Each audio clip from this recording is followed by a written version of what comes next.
Hey everyone, welcome back to our channel. If you're here, you're probably wondering how to view your close friends list on Facebook in 2025. With all the updates Facebook has rolled out, managing your social connections has never been simpler or more important for curating your feed. Whether you're trying to keep tabs on your inner circle or just tweaking your privacy settings, this quick guide will have you sorted in no time.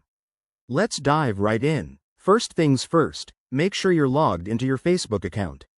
You can do this on the mobile app or the website. Both options work seamlessly. Start by opening the Facebook app on your smartphone or heading to facebook.com on your computer. Step 1.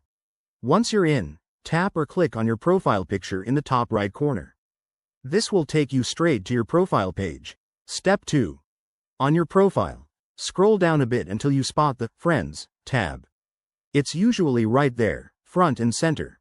Step 3. Click or tap on Friends to open the full list. Now, look for the Close Friends option. It might be listed directly or under a sub-menu like Lists or Custom Friends. Step 4. Select Close Friends to view the list. You'll see all the people you've added, and you can even edit it from here if needed. For example, if someone new deserves a spot, just search for their name and add them. If you can't find it right away, don't panic.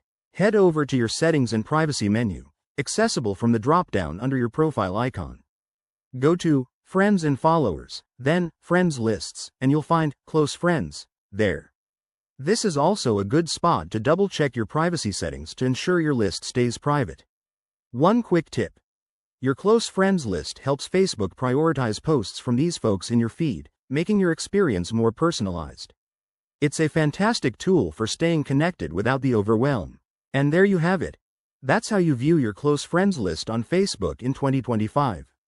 If this helped you out, hit that like button, subscribe for more tech tutorials, and let us know in the comments if you have any questions. Thanks for watching, and see you in the next video.